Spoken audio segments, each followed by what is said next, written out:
Muy buenas tardes, soy Salini Arias, soy parte de la Fundación Por Causa y soy coordinadora de comunicación y nuevas narrativas en esta fundación. Hoy actuaré como moderadora de esta charla y la verdad que me hace muchísima ilusión. Esta charla se denomina Cambiar el marco y tengo el placer de compartirlo con Lali Cambra, que es licenciada en Ciencias de la Información por la Universidad Autónoma de Barcelona. También ha trabajado como corresponsal en Sudáfrica y en varios medios como El País o Ara, y desde 2011 trabaja en Médicos Sin Fronteras. Y creo que, si no recuerdo mal, y me he estudiado bien la chuleta, desde hace 3 es la responsable de comunicación de la Organización para Latinoamérica. Luego también tenemos por otro lado a José Miguel Morales, que es secretario general de Andalucía Coge, licenciado en Historia por la Universidad de Granada. Es experto en gestión de ONGs por la UNED y también experto en coaching ejecutivo por la Universidad de Córdoba.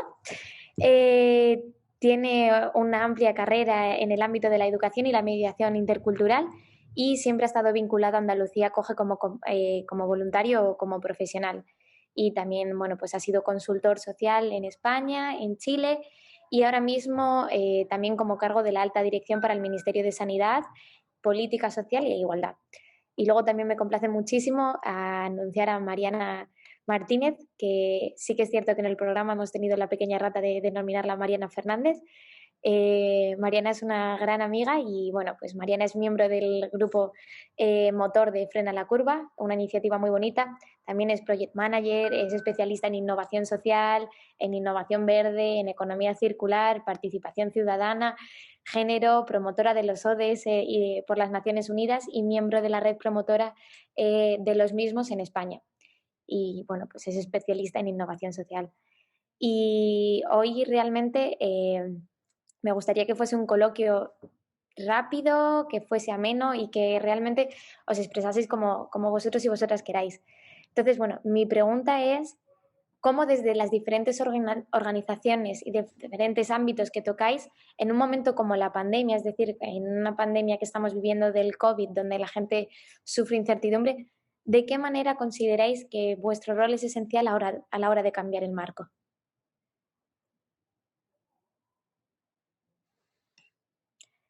Así que, ¿quién quiere empezar?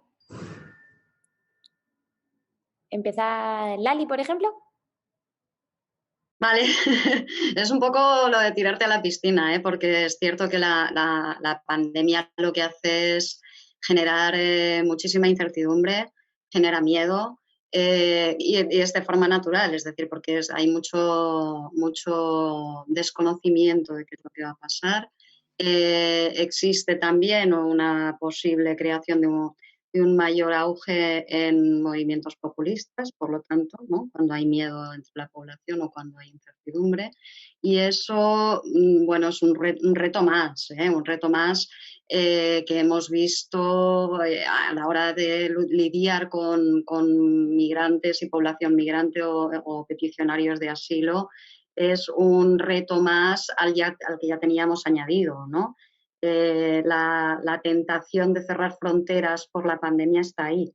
Entonces, creo que es algo que no podemos aceptar. No podemos aceptar que se abran, como hemos visto este verano, que se abran fronteras a turistas, pero no se abran campos de refugiados, como hemos visto en Grecia, ¿no? Cuando no había un solo caso de COVID en Grecia, pero sí se abrieron las fronteras para turistas europeos desde países donde el COVID estaba muy enraigado.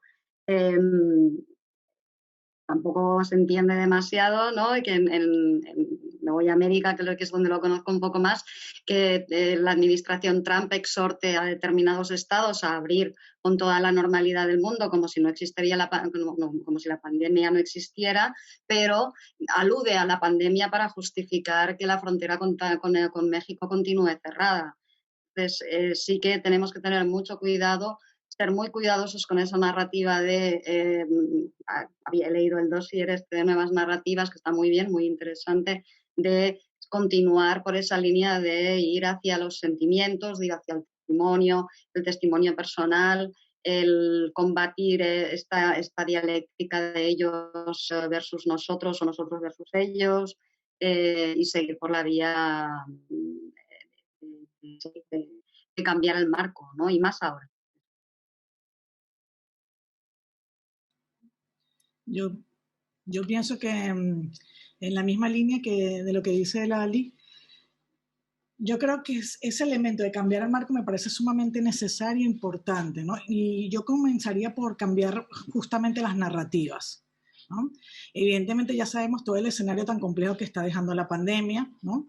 Pero si bien es cierto que aparte de que se abren las brechas y son escenarios para de alguna manera también se abren las situaciones de desigualdad, creo que es un marco perfecto para generar otras narrativas que tienen que ver con la necesaria, digamos, asimilación, ¿no? De lo que es la diversidad. Si algo tenemos garantizado en todos los contextos es que cada vez somos ciudades y territorios más multiculturales, con más mixtura de saberes y de sentires. Y yo creo que sí que es un elemento que de alguna manera va a seguir sumando justamente, ¿no? Y no solamente en el ámbito de la migración como tal, sino en un ámbito de las personas. O sea, vamos a referirnos probablemente a personas en genérico. Y yo creo que es importante generar nuevas narrativas en ese sentido de que la pandemia nos está dejando una de las enseñanzas más importantes, que es asimilar el sentido de crear comunidad. Necesitamos crear comunidades, mejores comunidades para que sean el reflejo también de mejores sociedades, pero también necesitamos generar nuevas narrativas y de alguna manera poner justamente esas bases para crear sociedades más inclusivas, ¿no?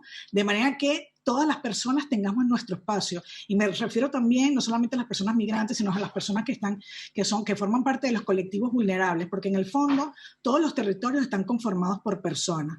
Evidentemente necesitamos otros alicientes justamente para salir de la pandemia, pero también para dar mucha más fortaleza a ese sentimiento de comunidad y de pertenencia que necesitamos, porque lo estamos viendo además, que nos necesitamos unos a otros justamente para sumar. Y el elemento de la diversidad también permite sumar a pesar de la diferencia. Entonces yo creo que si hemos sido capaces también de diluir las fronteras de lo físico a través de generar pensamiento e inteligencia colectiva a través de lo que es el escenario virtual, también seremos capaces de sumar y de elaborar otras lógicas justamente para ir creando sociedades más inclusivas y darnos cuenta que todas las personas tienen su propio espacio y todas las personas aportan desde sus propias mochilas, ¿no?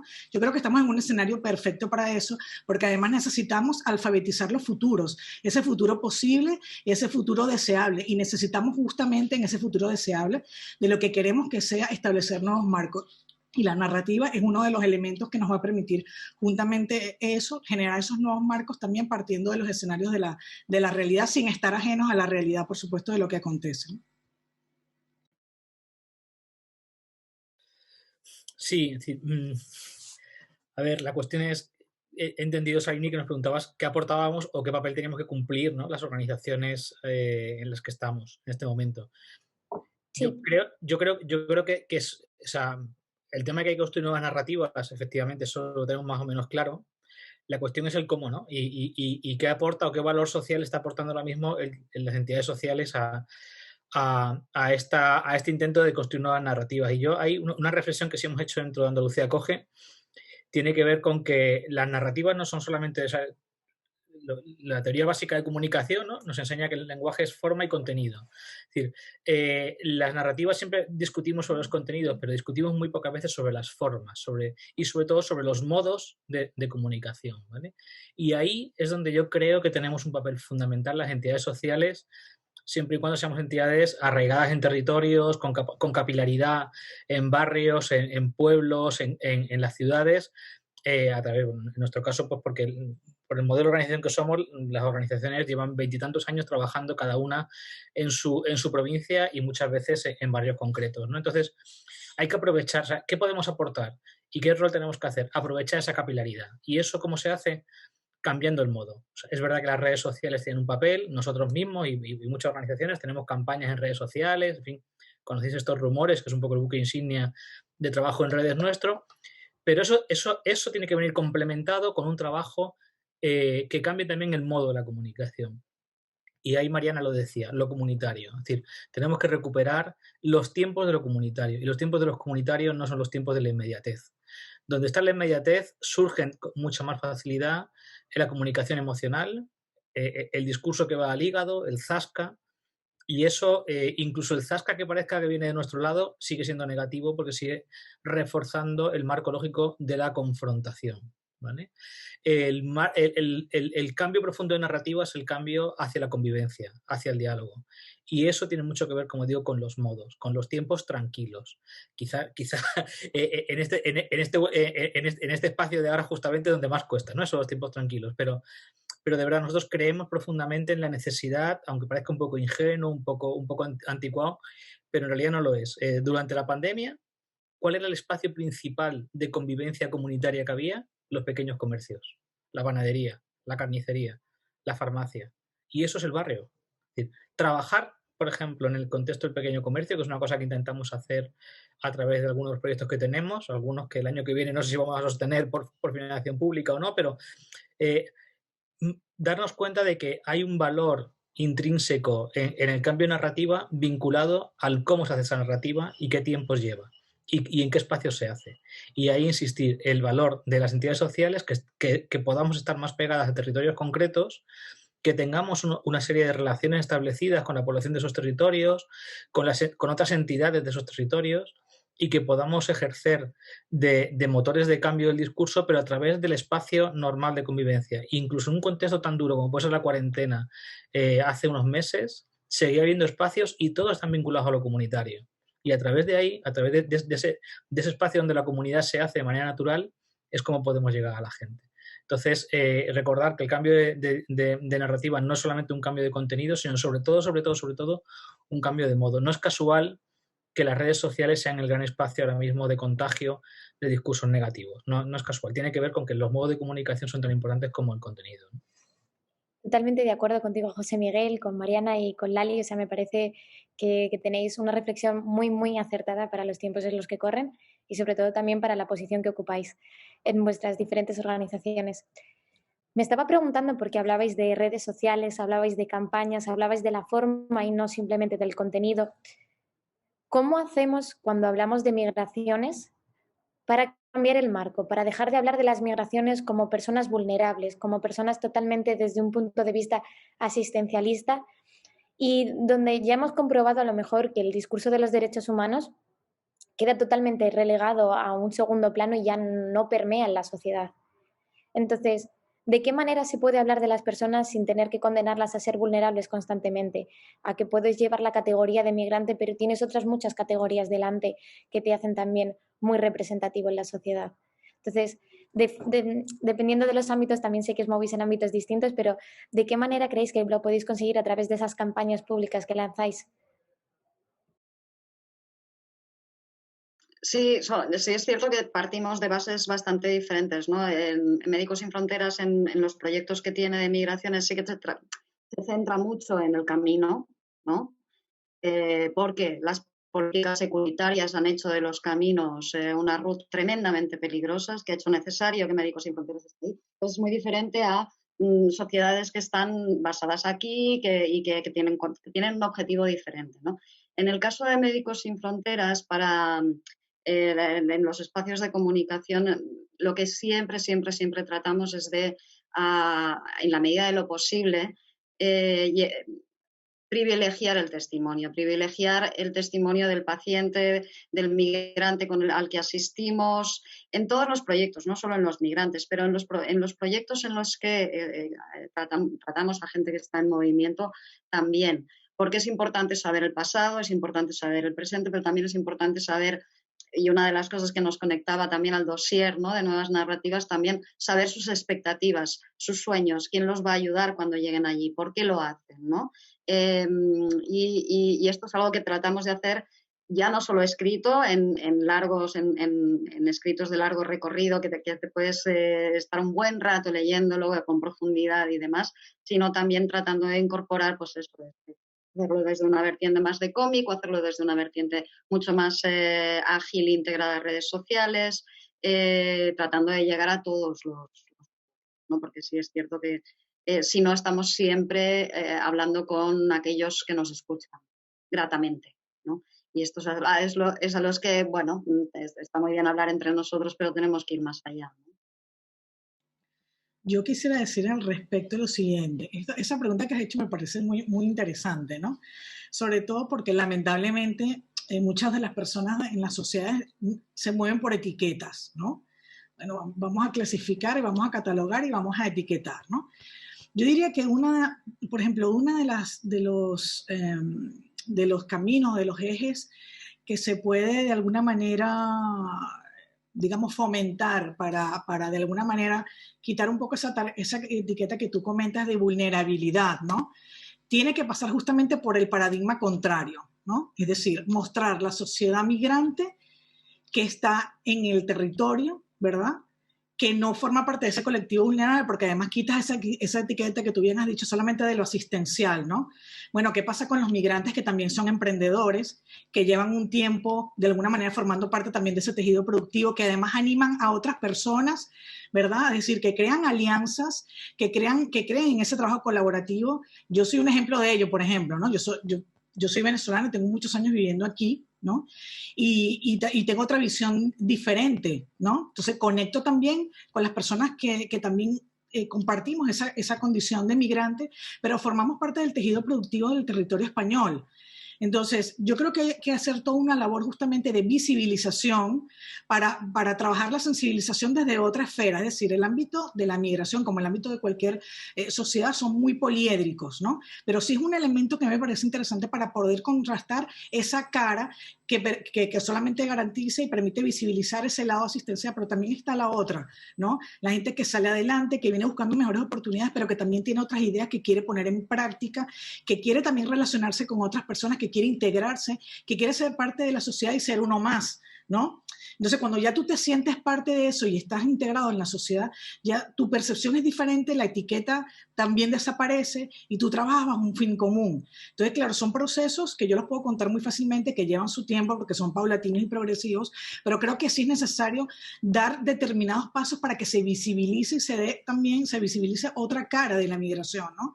Esa, que no es solamente la asistencial, sino que dentro de las múltiples caras que tiene la migración también están las otras personas que también de alguna manera están poniendo en valor sus conocimientos, están poniendo en valor otras nuevas formas de trabajar, están enriqueciendo también el tejido social, porque estamos en sociedades cada vez más mixtas, ¿no? Y eso, lejos de verlo como un hándicap, tenemos que verlo como esa mochila de enriquecimiento que te permite de alguna manera dilucidar lo que te aportan las distintas culturas en las que estás inmerso, ¿no? Eso es lo que nos permite crear justamente no solamente un mosaico de diversidad de gentilicios, sino también el aporte del conocimiento de las culturas que tiene cada persona, ¿no? Es la única manera, pienso yo, de poder ir combatiendo de alguna manera ese elemento de odio y de racismo que en los últimos tiempos estamos viendo cómo se exacerba, ¿no? Pero tenemos que evidentemente generar otro tipo de campañas y otro tipo de información para visibilizar y dar otra cara justamente de esta situación. Sí, vamos a ver. Aquí es que, como decía Mariana, el tema de migración es, como todo elemento social, es muy poliédrico, ¿no? Y tiene muchas perspectivas. Nosotros, la experiencia que podemos aportar es la dificultad. Nosotros tenemos como dos grandes vertientes. La vertiente de trabajar en frontera sur y el trabajo de defensa de derechos humanos en frontera, donde evidentemente la comunicación que puedas hacer de la realidad de las migraciones difícilmente va a desbordar el hecho de que sean migrantes en cuanto a migrantes, porque ahí está su vulnerabilidad y ahí está la violación de derechos humanos que se sufre hoy por hoy en la frontera europea, ¿no? Entonces, ahí no creo que haya que superar la dinámica de migraciones ni que haya que superar la catalogación de persona migrante, porque lo que hay que decir es que las migraciones hoy por hoy son ciudadanía de segunda o de tercera y tienen un trato de peor condición justamente por el hecho de ser migrantes, ¿no? Otra cosa distinta es que tengamos que ver cómo contar eso en un discurso que no sea reforzar el nosotros contra ellos. Yo creo que ahí está el arte cuando hablamos de derechos humanos y hablamos de frontera o de tránsito, como decía Lali, ¿no? Y ahí la única solución, y no quiere decir que nosotros sepamos hacerlo, porque esto sí que es un tema no solamente de tiempo, sino de recursos, y por desgracia los recursos son limitados. La única solución que se nos ocurre y que alguna vez hemos intentado es vincularlo con otras realidades que tengan que ver y que sufra la población autóctona o los españolitos, si queremos ser un poco incisivos, ¿no? Y es el tema de, por ejemplo, cuando hay abusos policiales en frontera, vincularlo con otros comportamientos de violencia policial o de abuso policial que está sufriendo la población autóctona o no autóctona, pero digamos la población que normalmente reside en el país y que no está en fase de tránsito de frontera, ¿no? Eso podría ser una estrategia, digamos, para decir, mire usted, Evidentemente hay cosas que tienen que ver con el hecho de ser persona migrante. Eso genera una vulnerabilidad especial, pero ojo, porque las vulnerabilidades que se están viviendo por ser migrante, antes o después también pueden afectar a toda la población. Eso respecto a lo que ocurre en frontera y el trabajo comunicar lo que ocurre en frontera, que ya digo que no es fácil. Lo único seguro es que hay que huir de la victimización. ¿Vale? Una cosa es denunciar lo que ocurre, otra cosa es victimizar y revictimizar a la gente. Y aquí, desde los 90, que yo recuerdo, los primeros códigos éticos de comunicación para entidades que se dedican a temas de desarrollo, y hay cosas que han avanzado muy poco, ¿no? A mí sí me parece muy serio que hay todavía mucho camino que hacer en una parte de la comunicación que hacemos las entidades sociales sobre derechos humanos, que muchas veces sigue siendo muy victimizadora y muy poco dignificadora de la persona, ¿no? Y luego la otra gran pata, que es la pata que comentaba Mariana, que tiene que ver más con digamos, la visualización del migrante en cuanto a ciudadano o ciudadana y persona que ya, de hecho, es vecino y vecina del territorio. Y ahí justamente yo creo que uno de los temas que tenemos y que tenemos que superar es salir de nuestro entorno habitual. Es decir, la gente que nos dedicamos a esto, estamos tan metidos en el trabajo, en los círculos sociales de gente que ya piensa como nosotros o que incluso son compañeros de trabajo o otras entidades, que nos cuesta recuperar la mirada de la ciudadanía, digamos, no especializada en estas cosas. Yo creo que uno de los retos que tenemos que hacer es salirnos de nuestro entorno y de nuestro espacio de confort, eso que está tan de moda ahora, comunicativo, y ser capaces de ver qué historias están pasando en el entorno, que ya de por sí tienen que ver con personas migrantes, pero como no se habla desde la diferencia ni desde la identidad migrante, sino desde la ciudadanía, ni siquiera nos damos cuenta. Nosotros hace 2 años hicimos un experimento que funcionó muy bien, con recursos pobres, lo podéis buscar en YouTube. Era una campaña que se llamaba Todos Somos, que eran 2 vídeos para las Navidades, donde contábamos 2 historias vinculadas a algo tan identitario occidental como son las Navidades, ya independientemente de la confesión religiosa de cada uno. Es evidente que las Navidades marcan un hito en el calendario normal. Y las 2 historias tenían que ver con gente que en parte, algunos de los protagonistas eran personas migrantes. Son 2 historias reales. Una de ellas, una señora mayor que va a comprar el cordero para la cena de Navidad a una carnicería halal, porque es el mejor cordero del barrio. Es decir, esto no lo hemos inventado, esto es real. O sea, esto fue un día comprando en una carnicería que estaba ocurriendo, ¿no? Y la señora le cuenta al carnicero, a su carnicero, le cuenta su problema porque tiene una niña estudiando en Londres que no sabe qué va a pasar con ella. Es decir, son historias, insisto, son historias reales, ¿no? Y la otra era una pareja, él de origen extranjero, ella española, que iban a comprar los juguetes para la Noche de Reyes a la juguetería, ¿no? Es decir, yo creo que esa es la mirada que tenemos que saber hacer, ¿no? Ya digo, es decir, cuando conseguimos hacerlo, creo que funciona muy bien. Creo que significa reconocer que no siempre vemos personas migrantes cuando hay personas migrantes, sino solamente cuando hay que dar pena o cuando hay que señalar lo específico de las migraciones, cuando en realidad las calles están llenas de historias compuestas pues, por el 10% de la población, que es la población de origen extranjero en el país, ¿no? Me parecen también, de nuevo, vuelvo a repetirlo, muy acertadas, o sea, comparto todas las ideas que estáis compartiendo. Nos escriben por el chat de preguntas y respuestas, o sea, voy avisando de que nos quedan pocos minutos, entonces si algún participante quiere hacer alguna pregunta en específico, está totalmente abierto para poder hacerlo. Y Albert Comellas nos comenta, es siempre curioso que en un país de migrantes, incluso Cataluña, que tiene una poesía preciosa, musical y musicada al respecto, no seamos capaces de luchar por los derechos de los inmigrantes, incluidos nosotros mismos, ya que podemos volver a serlo cuando queramos. Me parecía en plan, o sea, que resonaba con las palabras que habéis comentado todos en el sentido de decir, nunca sabes dónde te vas a encontrar el día de mañana, en qué lado de la valla o lo que les depara a tus hijos. Es decir, o sea, la población autóctona necesita verse reflejada en muchas situaciones para poder decir, jo, siento empatía. Y aquí va la pregunta de Amaya Larrañaga. ¿Por qué da la sensación, desde la sociedad en general, de que las organizaciones trabajan cada uno gotito a gotita para cambiar las narrativas y marco y no un trabajo más conjunto y agregado y más en masa para tener mayor efecto? A cualquiera de los ponentes, o sea, que podéis contestar todos si queréis y puede ser la última pregunta para cerrar. O sea, ¿por qué no trabajamos conjuntamente y lo hacemos cada uno de manera separada? A mí este tema me interesa mucho, si no os importa. Sí quiero, porque lo que plantea Maya a mí me interesa muchísimo. A ver, por un lado yo creo que hay algo que es muy cultural, no sé si decir español o andaluz en mi caso, no lo sé, ¿no? Yo creo que hay algo que es muy cultural. En general, somos una sociedad muy poco en la que el trabajo en red es difícil. El contacto interpersonal es muy fácil, pero el trabajo en red es difícil. Yo esto lo he vivido en otros sectores, no solamente en el mundo de entidades sociales, y es verdad que nos cuesta. Luego, tenemos que saber reconocer que en ese bueno, y en el mundo de la política ni que decir tiene, ¿no? Es decir, yo creo que las dificultades de trabajar colaborativamente son evidentes.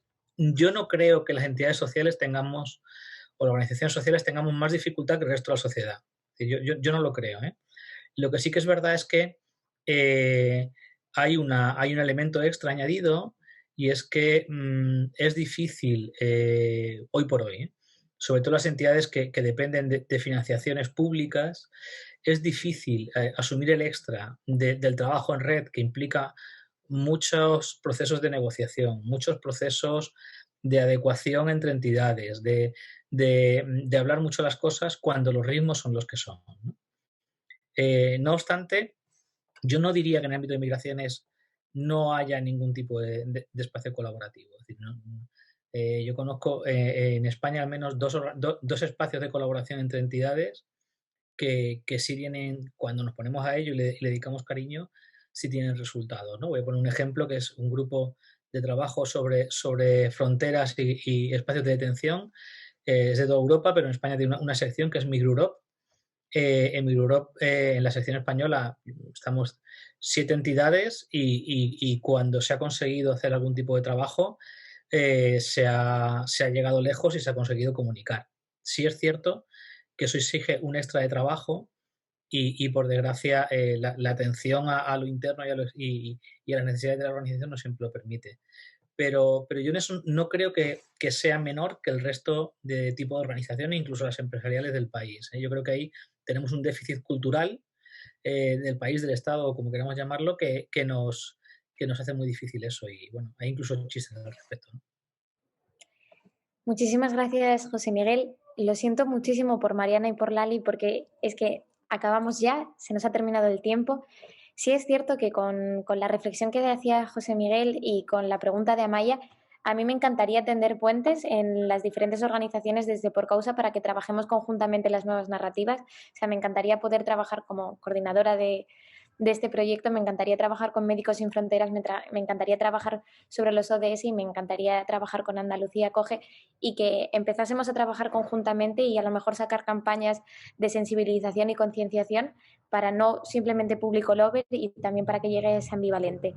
Así que yo dejo mi propuesta y muchísimas gracias de verdad por vuestro tiempo. Ha sido un verdadero placer. No, gracias a vosotros. Gracias a vosotros. Gracias, Alini.